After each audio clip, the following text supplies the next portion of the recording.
আজকে বাংলাদেশ আমরা একটি আযাবের মুখোমুখি হয়েছি। আমরা আমাদের উপরে এখন শাস্তির পিরিয়ড চলছে, আল্লাহর আযাবের পিরিয়ড চলছে। আল্লাহর শাস্তির একটা পর্ব বলা যায় প্রথম পর্ব শুরু হয়েছে। আপনারা মনে করবেন না যে আসমানের সাথে বাংলাদেশের এই পরিবেশের পরিস্থিতির কোনো যোগাযোগ নেই। এটা আসমান থেকে ঘটানো হচ্ছে, এটা আযাব।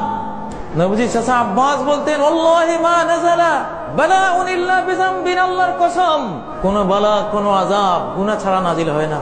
ওয়ালা রুফিয়া ইল্লা বিতাওবা, আর কোন আযাব উঠেও না তাওবা ছাড়া, আল্লাহর দিকে ফিরে আসা ছাড়া, কোরআন সুন্নাহর দিকে ফিরে আসা ছাড়া, মুহাম্মদুর রাসূলুল্লাহ সাল্লাল্লাহু আলাইহি ওয়াসাল্লামের লাইফ স্টাইলের দিকে ফিরে আসা ছাড়া।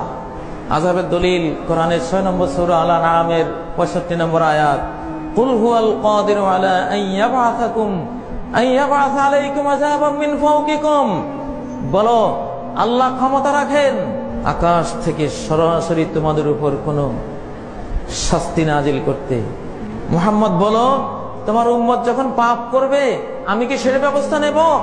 সূরা আনআমের 65 নম্বর আয়াতের প্রস্তাবনা, শাস্তি। এরা তো পাপ করবে, আল্লাহ জানেন। বাঙালিরা পাপ করবে, বাংলাদেশে অন্যায় করবে, আল্লাহর তো কোনো দরকার নেই। এখন আমার টাকা আছে, পয়সা আছে, ক্ষমতা আছে, আমার পুলিশ বাহিনী, র‍্যাব, চিতা, কোবরা, বিজিবি, আর্মি, আমার ক্যাডার বাহিনী আছে, আমার শিল্প আছে, কলকারখানা আছে, আমার দলবল আছে, আল্লাহর কি দরকার? আর কাল্লা ইন্নাল ইনসানা লা ইয়াতগা, কশিন কালেও নয়।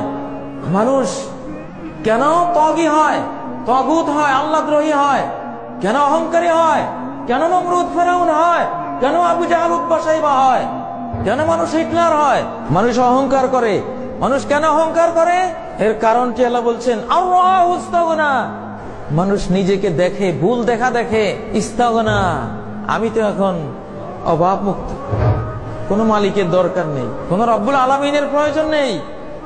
বাংলাদেশে আমরা আমাদের অনেক লক্ষ লক্ষ মুসলমান এখন মনে করে আল্লাহর কোরআনের কোনো দরকার নেই, আমরা যা লিখে দেব এটাই হলো এই যুগের জন্য লাগসই, টেকসই, সামঞ্জস্যশীল।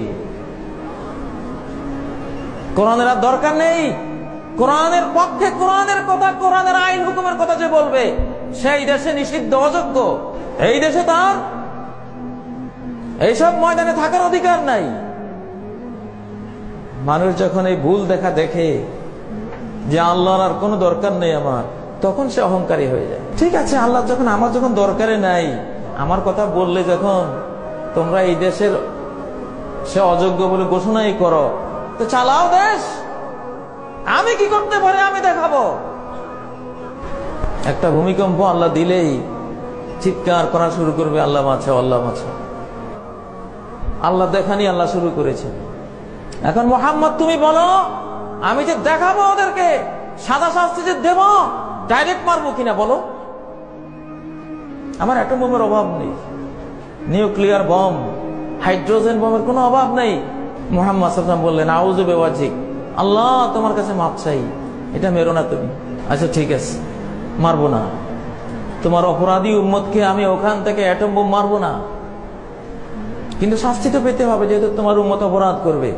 দ্বিতীয় প্রস্তাব, আও মিন তাহতি আরজুলিকুম, নিচ থেকে দেব, আকাশ থেকে বন্ধ করলাম, প্রবল ভূমিকম্পে তোমার উম্মতকে ম্যাসাকার করে দেব, তলিয়ে দেব, সুনামি দিয়ে ভাসিয়ে দেব। কি বলো, সেটা নিবা? আমি শাস্তি দেবই, তোমার উম্মত যখন উল্টা পাল্টা করবে আমি তো সাজা দেব, দিয়েছি অতীতে।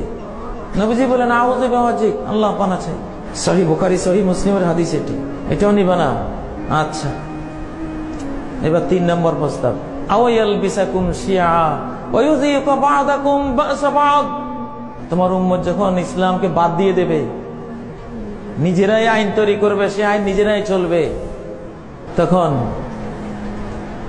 তোমার উম্মতকে আমি বহু বহু দলে টুকরো টুকরো, খান খান করে দেব।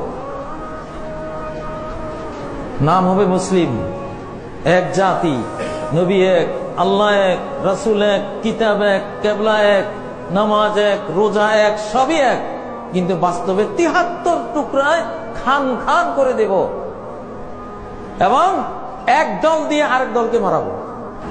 এক দল আরেক দলকে দেখলে কুকুরের মতো ধাওয়া দেবে আর ফেলে ছিন্ন ভিন্ন করে ফেলবে। একজনের শাস্তির যতগুলো কৌশল তার জানা, সেগুলো দিয়ে আরেক দলকে আমি পোকাবো। মোহাম্মদ রাজি আছো? মোহাম্মদ বললেন, হাজা আহ্বান, এটা সহজ, আল্লাহ এটা নিলাম, কি করব?